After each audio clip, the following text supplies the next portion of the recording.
Hello दोस्तों, सिद्धांत IAS academy Kanpur की ऑनलाइन क्लास में आप सभी का स्वागत है। दोस्तों, ये वीडियो डेडिकेटेड है सिद्धांतियंस यानी सिद्धांत आईएएस एकेडमी के ऑफलाइन स्टूडेंट्स को। ठीक है, तो उनका एक रीड का मॉक टेस्ट नंबर 1 हुआ था, जिसमें संस्कृत और हिंदी दोनों ही सेक्शन बाकी रह गए थे एक्सप्लेन करने के लिए। हम उन्हीं सेक्शन को आज ऑनलाइन देखेंगे।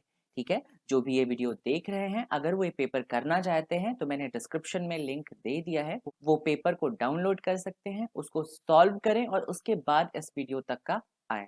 ठीक है, और जिन्होंने ये पेपर सॉल्व कर लिया है वो वीडियो को कंटिन्यू रखें। तो सबसे पहले हम देखेंगे हिंदी सेक्शन।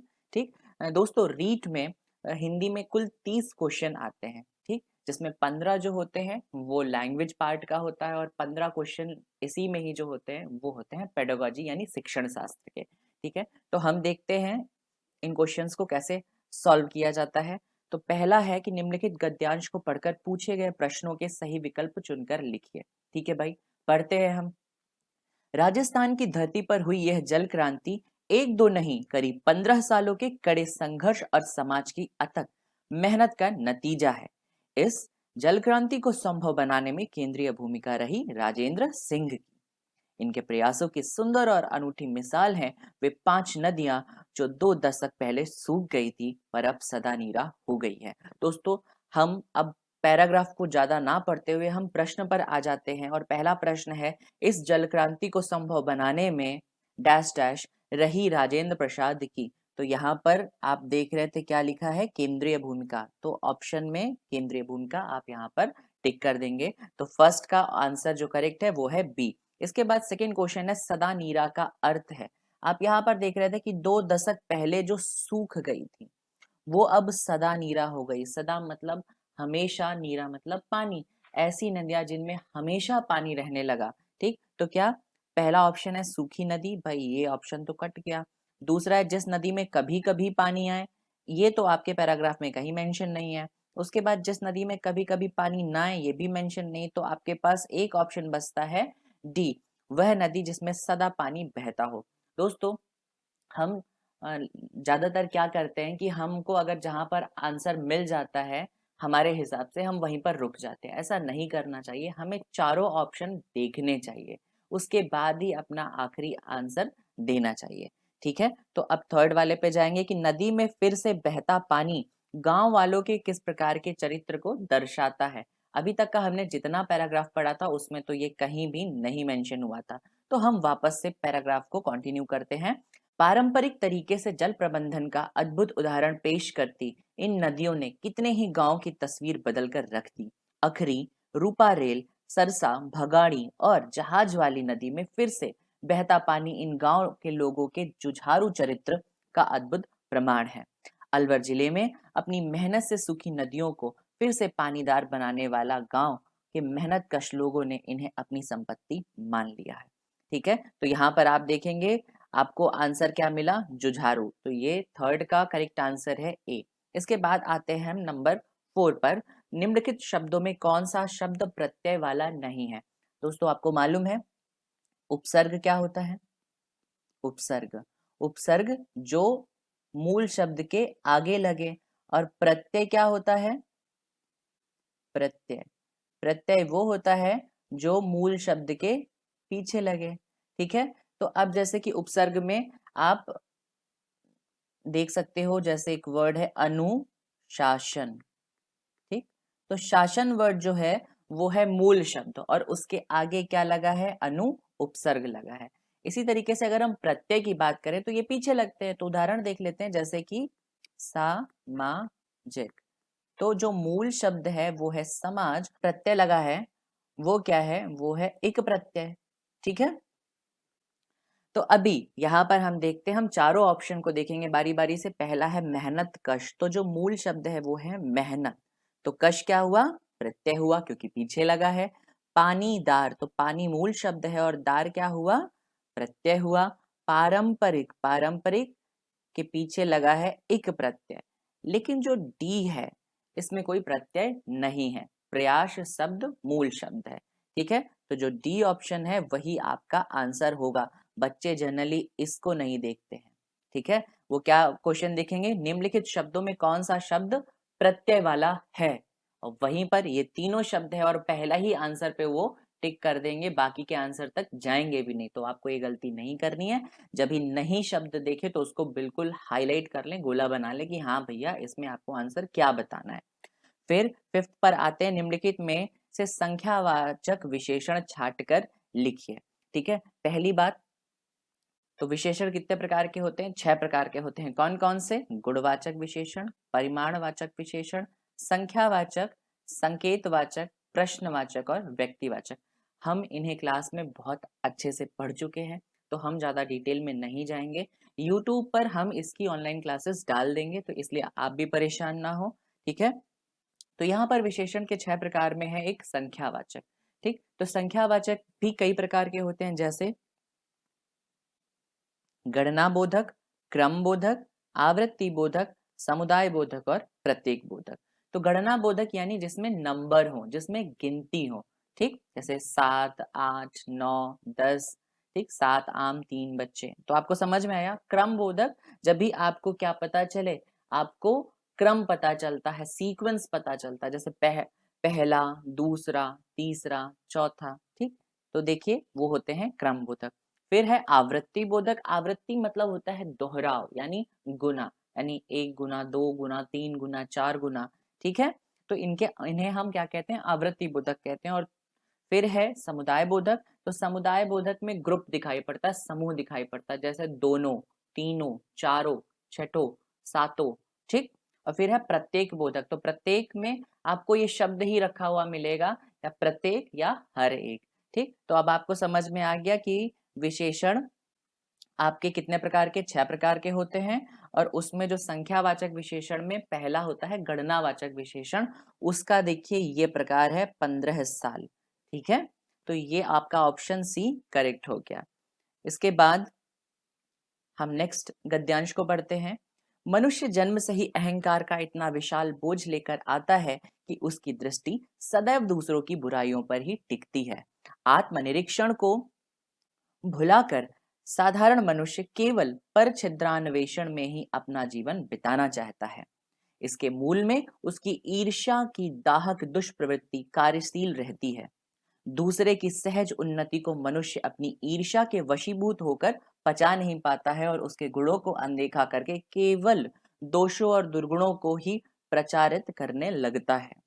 इस प्रक्रिया में वह इस तथ्य को भी विस्मृत कर बैठता है कि ईर्ष्या का दाहक स्वरूप स्वयं उसके समय, स्वास्थ्य और सद्वृत्तियों के लिए कितना विनाशकारी सिद्ध हो सकता है। पर निंदा को हमारे शास्त्रों में भी पाप बताया गया है। वास्तव में मनुष्य अपनी न्यूनताओं, अपने दुर्गुणों की ओर दृष्टि उठाकर देखना भी नहीं चाहता, क्योंकि स्वयं को पहचानने की यह प्रक्रिया उसके लिए बहुत कष्टकारी है। ठीक, आ जाते हैं हम पहले क्वेश्चन पे कि सद्वृत्ति शब्द में उपसर्ग है। ठीक, तो देखिए दोस्तों, इसमें जो उपसर्ग है वो है सत उपसर्ग। ठीक, अब आप कहेंगे यहाँ पर तो दा है, लेकिन यहाँ पर तो आप ता वाला ऑप्शन सेलेक्ट कर रहे हैं। देखिए कैसे, आपने देखा होगा एक होता है जगत प्लस ईश। ठीक है, जसत तो संधि होती है ये, और अगर हम इसको संधि कर दें तो क्या हो जाएगा? जग दीश। ठीक है, तो आपको समझ में आया ना कि जगदीशता का क्या हो गया? दा हो गया। सेम उसी तरीके से सत प्लस वृत्ति, सत प्लस वृत्ति, जब इसको हम जोड़ेंगे, संधि करेंगे तो क्या हो जाएगा? सद वृत्ति। जसत तो संधि, ता का दा हो गया। ठीक है, समझ में आ गया। अब नेक्स्ट क्वेश्चन पे आएंगे, आत्मनिरीक्षण में कौन सा समास है? ठीक, तो आप देखिए आत्मनिरीक्षण, अगर आप इसको देखेंगे तो क्या आपको पता चलेगा कि बीच में एक चिन्ह आएगा, आत्मा का निरीक्षण या अपने आप का निरीक्षण। तो यहाँ पर क्या वर्ड आ रहा है? का वर्ड आ रहा है। ठीक है, तो अब देखिए जितने भी विभक्ति चिन्ह आते हैं, जिन समास के विग्रह में विभक्ति चिन्ह दिखाई पड़ता है, वो सब आपके किस में आते हैं? तत्पुरुष समास में आते हैं। ठीक है, कर्मधारय इसका ही एक रूप है, इसका एक प्रकार है। और कर्मधारय अगर मैं बता दूं आपको, तो इसमें एक शब्द विशेषण होता है और दूसरा शब्द विशेष्य होता है, जैसे कि नील गगन। ठीक है, अब गगन की जो विशेषता है क्या है, वो नीला है। तो नीला विशेषता हो गया और गगन विशेष्य हो गया, तो ये कर्मधारय है। फिर है अव्ययी भाव, जनरली आपको उपसर्ग मिल जाते हैं इसमें।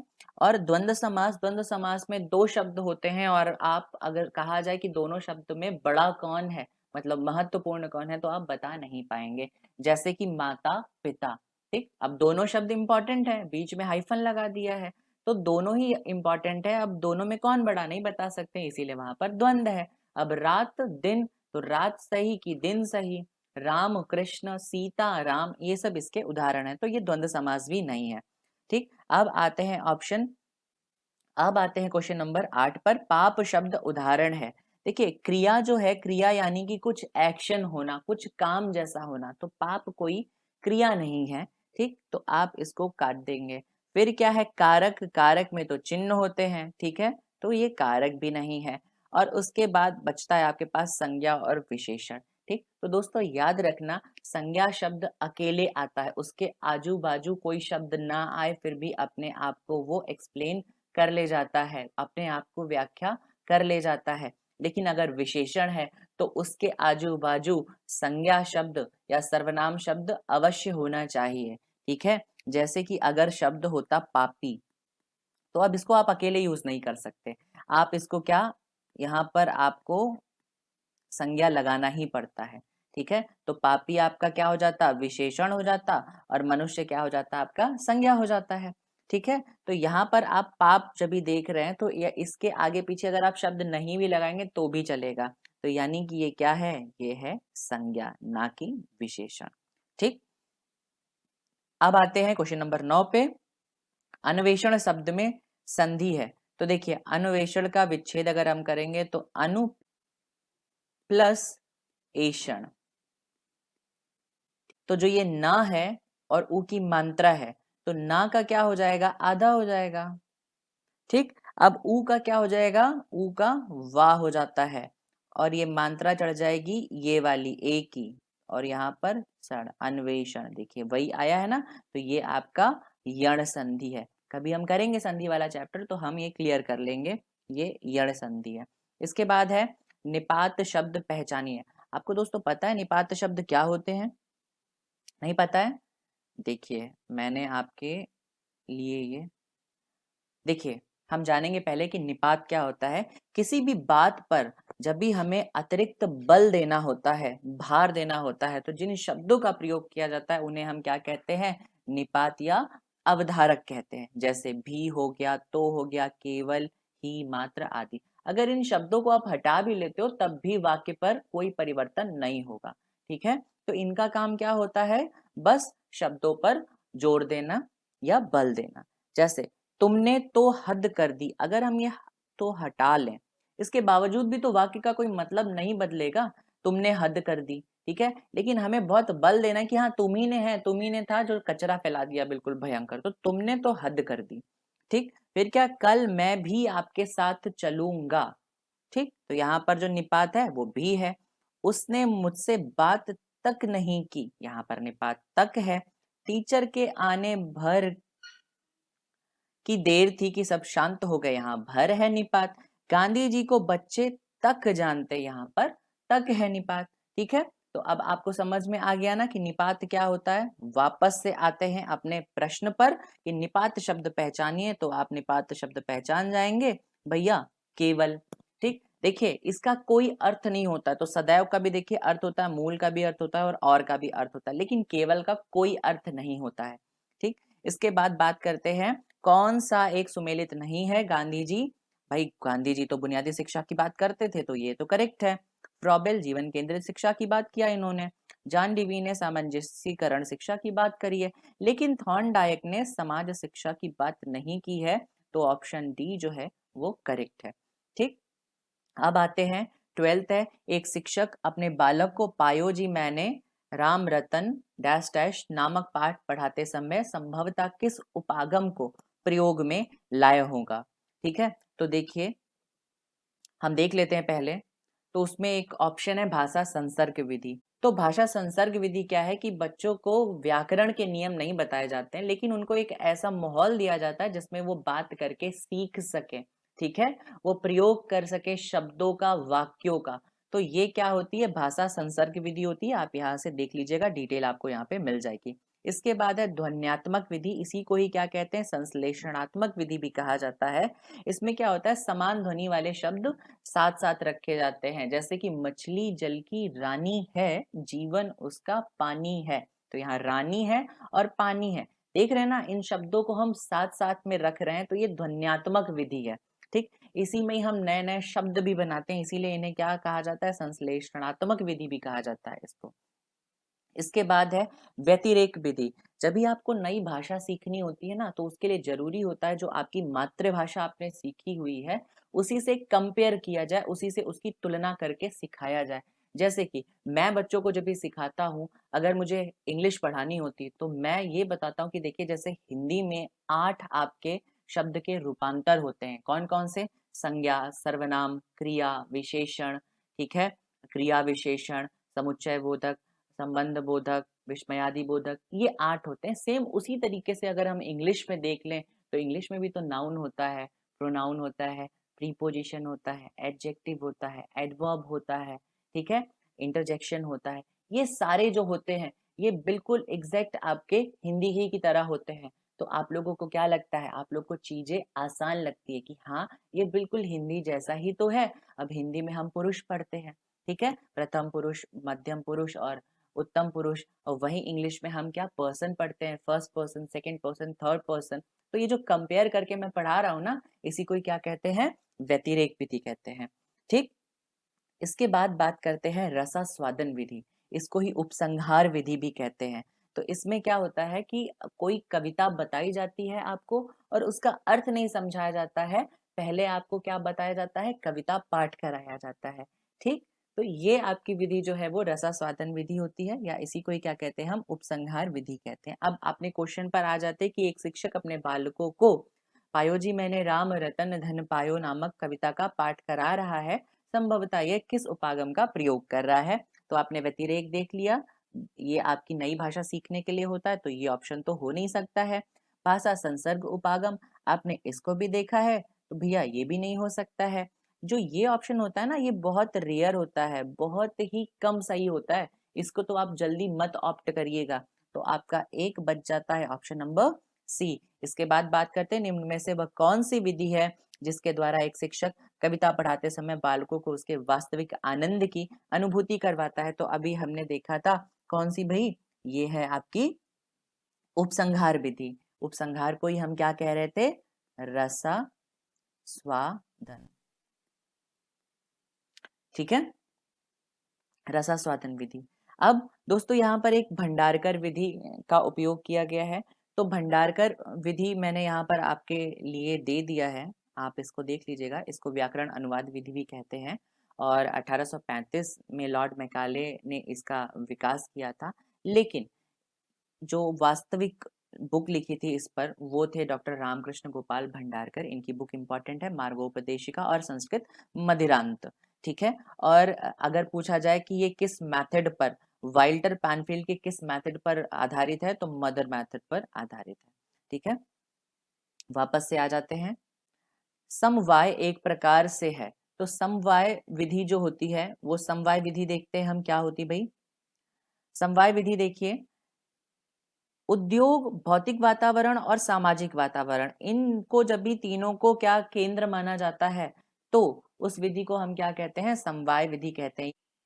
तो हर्बर्ट ने इसका प्रतिपादन किया था उनके अनुसार, जब तक कि नए पाठ को पूर्व ज्ञान के साथ में, पूर्व ज्ञान के साथ में ना जोड़ा जाए, तब तक के नया पाठ जो होता है सही ढंग से समझ में नहीं आता है, उसको आप आत्मसात नहीं कर पाते हैं, ठीक है। तो आप कहाँ से सीख सकते हैं, उद्योग, भौतिक वातावरण और सामाजिक वातावरण, ठीक है। यानी समवाय क्या है कि अपने पर्यावरण से, यानी समवाय क्या है, अपने पर्यावरण से अधिक से अधिक सीखना। तो ऑप्शन बी करेक्ट हो जाएगा, शिक्षा में संपूर्ण वातावरणीय ज्ञान। इसके बाद हिंदी भाषा शिक्षण में निदानात्मक परीक्षण का उद्देश्य है। निदानात्मक यानी कि छात्रों की कमजोरियों को पता लगाना, ठीक है, उसको दूर करना और उनके लिए उपचार जो है वो करना, ठीक। तो देखिए इसमें क्या है ऑप्शन, कमजोरियों का पता लगाना, कमजोरियों को दूर करना, उपचारात्मक सुझाव देना, ये सभी, तो ऑप्शन डी करेक्ट है। फिर है बालक को किस सोपान से पता चलता है कि उसे क्या पढ़ना है। दोस्तों आपको याद है, आप बचपन में जब भी निबंध लिखते थे तो आप सबसे पहले क्या हेडिंग डालते थे, आप लिखते थे प्रस्तावना, और उस प्रस्तावना में आप पूरे निबंध में जो लिखने वाले होते थे उसका थोड़ा सा आप क्या करते थे, एक जस्ट दिखा देते थे, आप थोड़ा सा झलक देते थे। ठीक है, इसी को ही हम क्या कहते थे, प्रस्तावना कहते थे।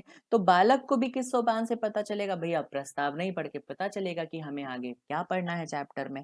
फिर है 17वां, वह कौन सा वाचन है जो गद्य में प्रयुक्त होता है परंतु पद्य में नहीं होता है। दोस्तों वाचन का मतलब होता है पठन। ठीक है, तो कौन सा गद्य में होता है लेकिन पद्य में नहीं होता है, तो आदर्श वाचन आप गद्य और पद्य दोनों में करते हैं, अनुकरण आप दोनों में करते हैं, संवेद वाचन भी आप दोनों में ही करते हैं। संवेद यानी सामूहिक, ठीक है, वाचन। अनुकरण वाचन में जब भी अध्यापक बोलता है और आप उसके पीछे पीछे बोलते हैं, तो ये तो गद्य और पद्य दोनों ही वो बोल सकता है। आदर्श वाचन भी जो होता है वो शिक्षक करता है, और शिक्षक गद्य और पद्य दोनों ही पढ़ाता है। ठीक, तो जो मौन वाचन की बात अगर हम करते हैं, तो मौन वाचन जो होता है, अब देखिए ये जो ध्वनियां होती हैं, लय जो होता है, रस जो होता है, छंद जो होता है, उसे तो आप जब भी बोलेंगे तभी आप प्रकट कर पाएंगे, उसे मौन वाचन तो उसका कुछ हो ही नहीं सकता है ना। तो मौन वाचन जो है वो पद्य में नहीं होता है, सिर्फ गद्य में होता है। फिर आता है प्रश्न, कौन सी विधि संस्कृत से हिंदी शिक्षण में आई है। तो दोस्तों आपने देखा है कि जब भी आपको संस्कृत पढ़ाई जाती है तो वहां पर बहुत सारे सूत्र बताए जाते हैं। जैसे कौन कौन से सूत्र बताए जाते हैं, अब एक मैं ले लेता हूँ, अकह सवर्णे दीर्घ, अकह सवर्णे दीर्घ। ठीक है, तो ये आपको क्या बताया गया, ये आपको संस्कृत में बताया गया। अब हिंदी में जब भी यही बताया जाता है तो क्या कहा जाता है, अ ई उ री। इसके बाद जब भी क्या है, समान स्वर आए, समान स्वर आए, तो उसका क्या हो जाएगा, समान स्वर आए तो उसका क्या हो जाएगा, दीर्घ हो जाएगा। ठीक है, तो हमने सूत्र से ही क्या करा, हमने हिंदी में उस सूत्र का ही हमने हिंदी में व्याख्या कर दिया। इसीलिए आपने देखा होगा संधि जब भी हिंदी की आपने पढ़ी थी तो उसमें भी इन सूत्रों को आपने देखा था। तो अगर आपसे कोई पूछे कि भैया कौन सी विधि है जो संस्कृत से हिंदी शिक्षण में आई है, तो वो है आपकी सूत्र विधि। इसके बाद है 19वां क्वेश्चन, डाल्टन शिक्षण पद्धति किस स्तर के बालकों के लिए सर्वाधिक उपयुक्त है। डाल्टन शिक्षण विधि की खोज जो करी थी वो मिस हेलेन पार्कहर्स्ट ने किया था। उन्होंने अमेरिका के डाल्टन शहर में इसके प्रयोगशालाओं का निर्माण करवाया था। इसी वजह से इस शिक्षण विधि का नाम क्या पड़ा, डाल्टन शिक्षण विधि। ठीक है, इसे प्रयोगशाला पद्धति भी कहा जाता है। इसमें क्या होता है कि समय सीमा का कोई भी उल्लेख नहीं होता है, यानी बच्चों को सीखने दिया जाता है, वो जब तक कि उस चीज को समझ नहीं लेते हैं। इसमें कोई समय सीमा का निर्धारण नहीं होता है। ठीक है, और ये माध्यमिक स्तर के बच्चों के लिए सर्वाधिक उपयुक्त है। फिर है भाषा कौशलों के विषय में कौन सा कथन सही है। तो देखिए आप एक ट्रिक देखिएगा कि भाषा के कौशल केवल, फिर भाषा के कौशल परस्पर अंतः संबंधित होते हैं, चलिए ठीक है, भाषा के कौशलों में केवल, भाषा के मूल रूप से कौशलों में केवल, केवल, तो ये जो क्वेश्चन है ये ऑप्शन है, ये गलत ऑप्शन हो जाते हैं। ठीक है, तो क्या बचता है, ऑप्शन नंबर बी बचता है। केवल इसलिए गलत हो जाते हैं दोस्तों क्योंकि आप कभी भी विकल्प को बांध नहीं सकते हो, किसी भी चीज को आप सीमा में नहीं बांध सकते हो। ये जो शिक्षण है ये बहुत ही व्यापक होता है। ठीक, इसीलिए आप केवल वाले जो आपके ऑप्शन होते हैं वो आप 90% ऐसे क्वेश्चन आपको मिलेंगे जिसमें आप इनको गलत साबित कर सकते हो। ठीक है, इसके बाद 21वां, युद्ध होता तो गोलियां चलती। ठीक, यानी ना युद्ध हुआ ना गोलियां चली। एक परिस्थिति से जब भी दूसरी परिस्थिति संबंधित होती है तो उसको क्या कहते हैं, हेतु हेतु मद कहते हैं। ठीक, तो ये आपका भूतकाल है, इसीलिए हेतु हेतु मद भूतकाल। हेतु हेतु आप इसको ऐसे भी समझ सकते हैं कि हेतु हेतु यानी होते होते रह गया। ठीक है, इसको क्या कहते हैं, हेतु हेतुमत भूतकाल कहते हैं। फिर है, तो मतलब करेक्ट ऑप्शन क्या है इसमें, डी है। फिर है रमेश जयपुर से दिल्ली जा रहा है।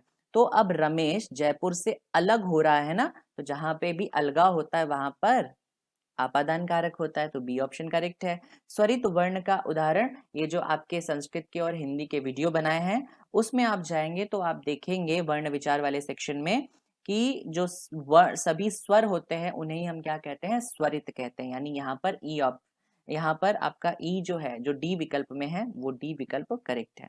फिर है, जिन शब्दों में प्रयोग के अनुसार कोई परिवर्तन नहीं होता है उन्हें क्या कहा जाता है। दोस्तों, रूपांतर के आधार पर जो शब्द के प्रकार होते हैं वो होते हैं दो, ठीक है। कौन कौन से? विकारी शब्द और अविकारी शब्द। अविकारी शब्द, ठीक है। विकारी का मतलब होता है बदलाव, तो जब भी प्रयोग के आधार पर उनमें बदलाव आता है तो उनको क्या कहते हैं, विकारी। और जब भी बदलाव नहीं आता है तो उनको क्या कहते हैं, अविकारी, ठीक है। विकारी चार प्रकार के होते हैं, संज्ञा, सर्वनाम, विशेषण और क्रिया। अविकारी भी चार प्रकार के होते हैं।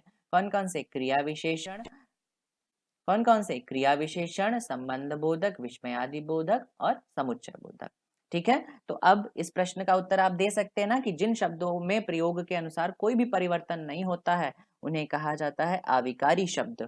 फिर है द्वंद्व समास। द्वंद्व समास अभी हमने ऊपर देखा था कि जब भी दो शब्द होते हैं और उन दोनों में कौन ज्यादा महत्वपूर्ण है ये निश्चित करने में आपको समस्या हो, वहां पर द्वंद्व समास होता है। तो आपको कोई ऐसे दिखाई पड़ रहा है जिसमें दो शब्द दिख रहे हैं, तो देखिए नर और नारी, इसमें और भी लग जा रहा है। तो अगर कहा जाए ना कि नर ज्यादा महत्वपूर्ण है या नारी ज्यादा महत्वपूर्ण है तो आप इसका आंसर नहीं दे पाएंगे। तो ऐसे केस में यही आपका जो है वो क्या है, द्वंद्व समास है। वह स्वतः ही जान जाएगा में वह कौन सा सर्वनाम है, तो दोस्तों ये निजवाचक सर्वनाम है। फिर निम्नलिखित शब्दों में वर्तनी के अनुसार शुद्ध शुद्ध निम्नलिखित शब्दों में वर्तनी के अनुसार शुद्ध शब्द का चयन कीजिए। इसमें जो करेक्ट है वो है अंत्याक्षरी, ठीक है। अब है सही मुहावरा है।